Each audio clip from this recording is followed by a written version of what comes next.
Good morning students. Welcome to like minds education.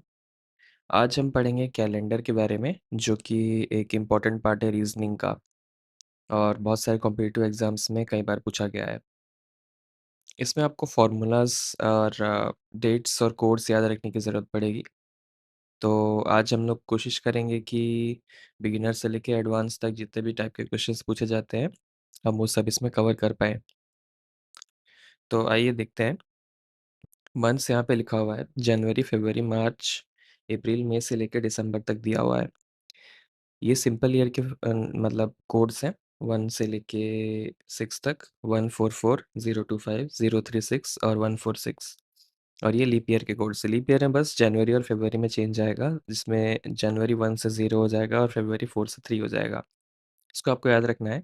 एक trick है याद करने की कि 144 जो होता है 12 का स्क्वायर होता है, 025 होता है 5 का स्क्वायर और 036 होता है 6 का स्क्वायर। इसके बाद ये 12 का स्क्वायर प्लस 2 ये आपको याद रखना है। 144 प्लस 2 146 होता है। डेट्स के कोड हो गए। अब डेज के कोड देखते हैं। संडे के लिए 1, मंडे के लिए 2, ट्यूसडे के लिए 3, वेडनेसडे के लिए 4, थर्सडे 5, फ्राइडे 6 और सैटरडे 10 0। तो एक एग्जांपल करके देखते हैं। What day was it on 10 जुलाई 1947? 10 जुलाई 1947 को कौन सा दिन था? तो फॉर्मूला किस तरीके से यूज़ करना है बेसिकली कि आपका जो यहाँ पे डेट दिया हुआ है, इस डेट को डिवाइड करेंगे हम 7 से। डेट को जब हम 7 से डिवाइड करेंगे तो जो रिमाइंडर आएगा 7 वन ज़ा 7, रिमाइंडर 3 बचता है, तो ये 3 को यहाँ पे ले लेना है। उसके बाद इसमें हम जोड़ेंगे जो मंथ है उसका कोड। यहाँ पे दिया हुआ है जुलाई, सो जुलाई का कोड होता है 0, 0 हमने ऐड कर दिया यहाँ पे। उसके बाद 1947 में जो 47 है उसको भी हमें 7 से ही डिवाइड करना है। अब इसके बाद भी जो रिमाइंडर बचता है 7 6 ज़ा 42, 42 के बाद 5 रिमाइंडर बचेगा, इसको भी हमें यहाँ ले लेना है। उसके बाद 47 को हमें 4 से डिवाइड करना है। 4 से डिवाइड क्यों करेंगे? क्योंकि जो जितने लीप ईयर आते हैं 1900 से लेकर 1947 तक हमें वो निकालना है। इस बार आपको क्वोशिएंट लेना है। तो 4 11 ज़ा 44 होता है, तो 44 जब हुआ तो 11 से होता है, तो हमें ये 11 ले लेना है यहाँ पे। ओके, तो फिर हमें इन सबको वापस ऐड करना है। 3 + 5 + 11 होता है 19। इसको भी हम 7 से डिवाइड करेंगे और रिमाइंडर ले लेंगे। 7 2 ज़ा 14, 5 बचा तो 5 और 5 का कोड होता है यहाँ पे थर्सडे। तो इसीलिए हमने यहाँ पे थर्सडे लिया है। ओके, आशा करता हूँ आपको समझ में आ गया होगा। अब हम डायरेक्ट क्वेश्चंस पे चलेंगे। What day was it on 19th मई 1909? 19 मई 1909 को कौन सा दिन था? इधर भी वही फॉर्मूला बेसिकली अप्लाई करना है अपने को। 19 यहाँ पे जब दिया हुआ है तो 19 को हम लोग डिवाइड, एक मिनट, 19 को हम लोग डिवाइड करेंगे 7 से। 7 2 ज़ा 14, रिमाइंडर आता है 5। ओके, तो यहाँ 5 ले लेंगे। 5 प्लस, उसके बाद मई पूछा है, मई का कोड है 2, 2 ऐड करना है, फिर प्लस करेंगे 1909। 9 भी है, 9 को हम लोग को 7 से डिवाइड करना है, रिमाइंडर 2 बचता है, तो इस 2 को भी हम यहाँ ले लेंगे। उसके बाद 9 को 4 से डिवाइड करना है और इस बार क्वोशिएंट लेना है। 4 2 ज़ा 8 होता है, तो 2 ले लेना है। अब यहाँ पे आया है 5 + 2 + 2 + 2, यानी कि 5 + 6 11। अब इस 11 को भी हमें फिर से 7 से डिवाइड करना पड़ेगा और रिमाइंडर आता है 4। तो अब जो 4 होगा उसका कोड चेक कर लेना है यहाँ पे। 4 वेडनेसडे होता है, तो वेडनेसडे था उस दिन को। ओके, ये हमारा पहला एग्जाम्पल सॉल्व हुआ है। चलिए नेक्स्ट एग्जाम्पल पे चलते हैं। ओके, सेकेंड एग्जाम्पल देखते हैं। 15 फेब 1963 को कौन सा दिन था? अब जब यहाँ फेब पूछा है तो या तो ये सिंपल ईयर हो सकता है, तो लीप ईयर हो सकता है, क्योंकि कोड डिफरेंट है इनके।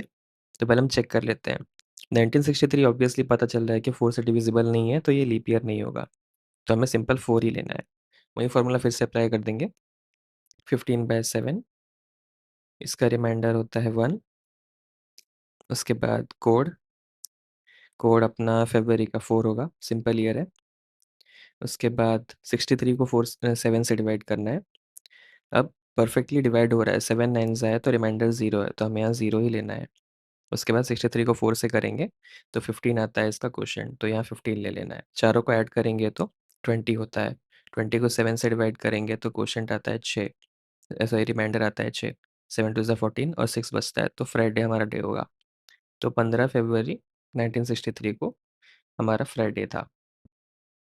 ओके, अब चलते हैं नेक्स्ट एग्जांपल की ओर। ओके, नेक्स्ट क्वेश्चन है 24 फरवरी 1960 को कौन-सा दिन था?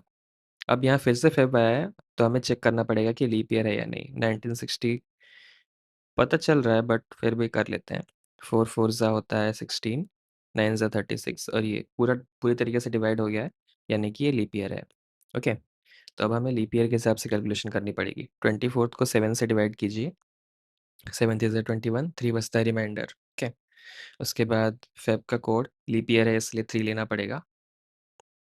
उसके बाद हमें लेना है 1960, 60 को डिवाइड करेंगे 7 से तो हमारा आता है 7 8 ज़ा 56 तो 4 रिमाइंडर बच रहा है। 4 लेना है। उसके बाद 60 को 4 से करेंगे तो 15 आता है क्वोशिएंट।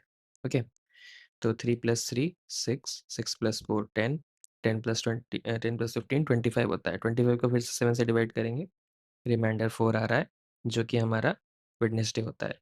तो 24 फरवरी 1960 को बुधवार था या वेडनेसडे था। ओके, अब नेक्स्ट क्वेश्चन पे चलते हैं। 11 जनवरी 1988 को कौन-सा दिन था? ओके, अब फिर से जनवरी है, जनवरी-फ़ेब आता है तो हम पहले चेक करते हैं कि ये लीप ईयर है या नहीं, तो देख लेते हैं। 1988 डिवाइडेड बाय 4, 4 4 ज़ा 16, 4 9 ज़ा 36 और 28 7 तो ये परफेक्टली डिवाइड हो रहा है, यानी कि ये हमारा लीप ईयर है। अब लीप ईयर अगर आ गया है तो कैलकुलेशन इस हिसाब से होगी। 11 को पहले 7 से डिवाइड करते हैं, रिमाइंडर आएगा 4। उसके बाद जनवरी का कोड लीप ईयर के लिए 0 होता है, +0। उसके बाद 88 को डिवाइड करना है 7 से। 7 1 ज़ा 7 और 7 2 ज़ा 14 तो 4 रिमाइंडर बचता है यहाँ पे, ओके। उसके बाद 88 को 4 से करेंगे डिवाइड और क्वोशिएंट लेंगे, तो 4 से करने पे 22 आता है। 22 ले लिया, 22 + 4 26, 26 + 4 30, 30 आता है, 30 को फिर से हम 7 से डिवाइड करेंगे, तो रिमाइंडर 2 बचता है, जो कि हमारा मंडे है। तो 11 जनवरी 1988 को मंडे था। ऑलराइट, आशा करता हूँ आप सबको समझ में आ रहा होगा। नेक्स्ट क्वेश्चन पे चलते हैं।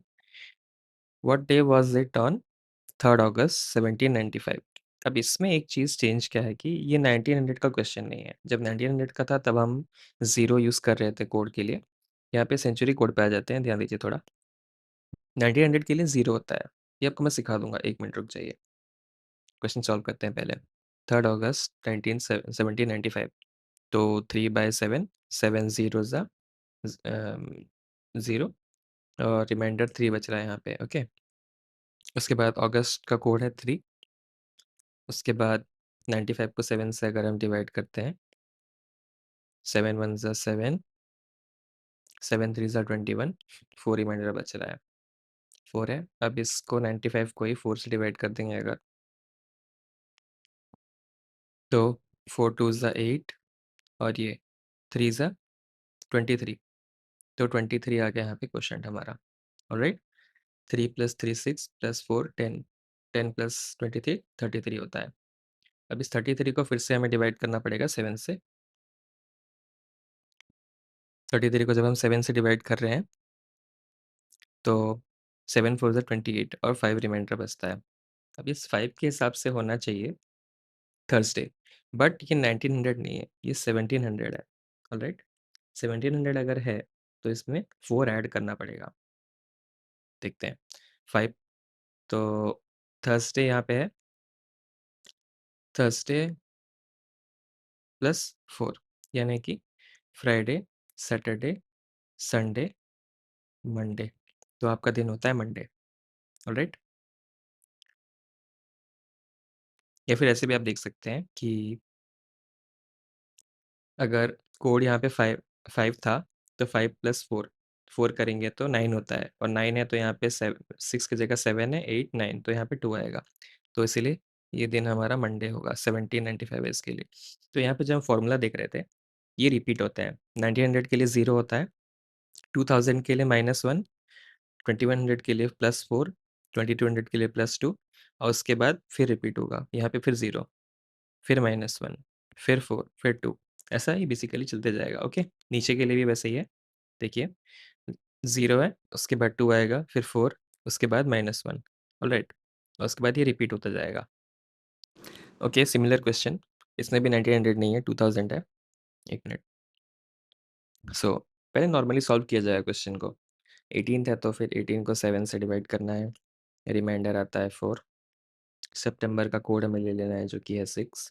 15 को 7 से डिवाइड करेंगे तो रिमाइंडर आता है 1। उसके बाद 15 को 4 से डिवाइड करेंगे तो 3 आता है क्वोशिएंट। ओके, 4 3 ज़ा 12। इन सबको हमें ऐड करना है। 4 + 6 10 11 14। अब इस 14 को फिर से 7 से डिवाइड करेंगे तो 0 आ रहा है, यानी कि दिन हमारा होना चाहिए था सैटरडे। बट यहाँ पे सिंस कोड 2000 है तो -1 होगा, तो सैटरडे के एक दिन पहले का दिन यानी फ्राइडे। तो यहाँ पे हमारा दिन आ रहा है फ्राइडे। अब नेक्स्ट क्वेश्चन पे चलते हैं।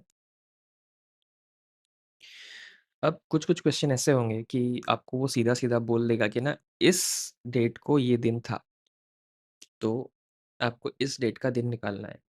इसके लिए क्या करना है आपको, पहले 23 सितंबर 1927 जैसे इस क्वेश्चन में दिया हुआ है, कहता है ये वेडनेसडे है, बट आपको एज़्यूम करना है कि ये गलत है। पहले आप निकालेंगे कि 23 सितंबर 1927 को एक्चुअली में दिन कौन-सा था। ऑलराइट, देखते हैं। 23/7, तो यहाँ 2 रिमाइंडर बचता है। सितंबर होता है आपका 6। उसके बाद 27 को 7 से अगर हम डिवाइड करते हैं तो 6 रिमाइंडर आता है। फिर 27 को 4 से अगर हम डिवाइड करेंगे तो 4 6 ज़ा 24, तो यहाँ पे फिर से 6 लेना है। 6 6 6 18 + 2 20। 20/7, सॉरी, 20/7, तो यहाँ पर 6 रिमाइंडर आ रहा है, तो दिन एक्चुअली हमारा होना चाहिए फ्राइडे। अब फ्राइडे अगर है और इसने बोला है वेडनेसडे है, तो कितना माइनस हो रहा है? 2 दिन पीछे जा रहा है ये। तो जो 21 जुलाई 1949 को जो एक्चुअल दिन होगा, उससे हमें 2 दिन पीछे जाना होगा। ऑलराइट, तो करते हैं सॉल्व। अब 21 जुलाई, 21/7, 0 रिमाइंडर, जुलाई का कोड होता है 0। 49 को अगर हम 7 से डिवाइड करेंगे, तो रिमाइंडर 0 ही आएगा, और 49 को 4 से अगर डिवाइड करते हैं तो 12 आता है। तो 12/7 होगा हमारा 5। 5 है, तो एक्चुअल में डे है थर्सडे, बट हमें 2 दिन पीछे जाना होगा, क्योंकि ये कह रहा है कि फ्राइडे की जगह वेडनेसडे है, तो थर्सडे की जगह ट्यूसडे होना चाहिए। तो एक्चुअल में इस दिन ट्यूसडे होगा इस क्वेश्चन के हिसाब से। ऑलराइट, आई होप आपको सबको क्लियर होगा। नेक्स्ट क्वेश्चन पे चलते हैं इसी टाइप का।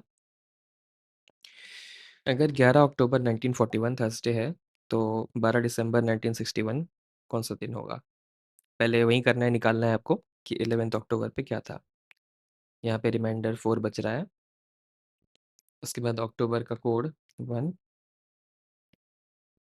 उसके बाद 41 को 7 से अगर अपन डिवाइड करते हैं, 7 5 ज़ा 35, 6 बच रहा है रिमाइंडर। उसके बाद 41 को अगर हम 10 से डिवाइड करते हैं और क्वोशिएंट लेते हैं तो 10 आएगा।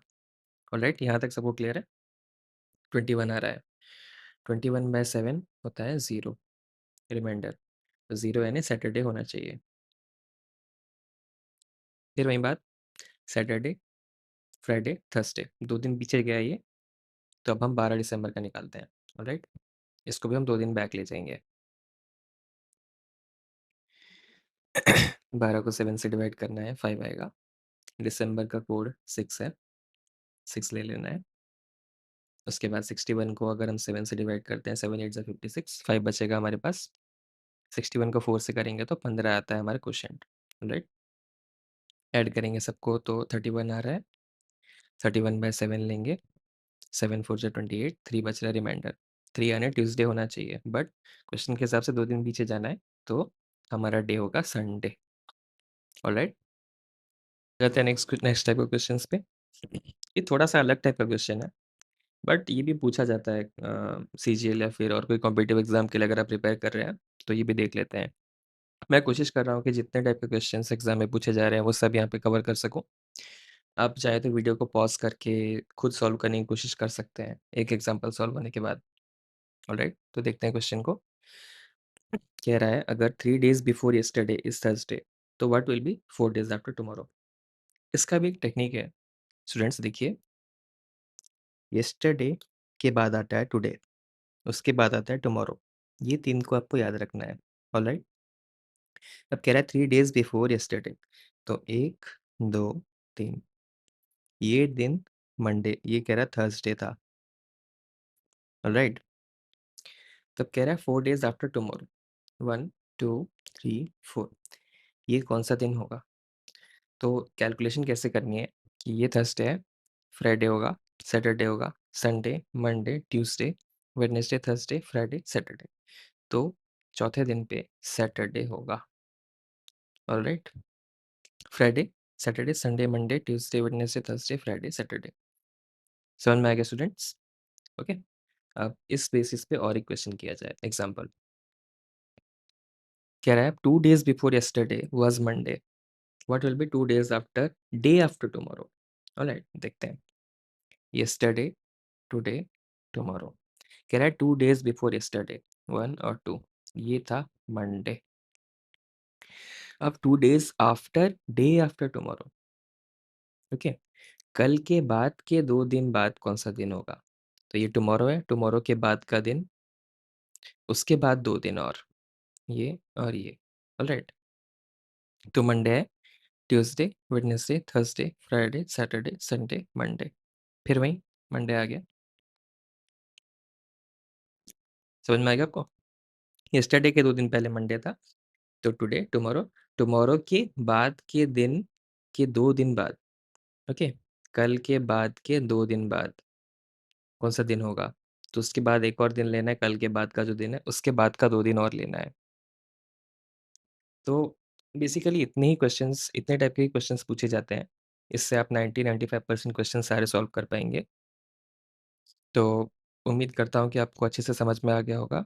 अगर आपने एंड तक देखा है वीडियो और आपको अच्छा लगा है, तो प्लीज़ सब्सक्राइब ज़रूर कर दें, ताकि मुझे मोटिवेशन मिलता रहे ऐसे ही वीडियो बनाने के लिए। Thank you very much students.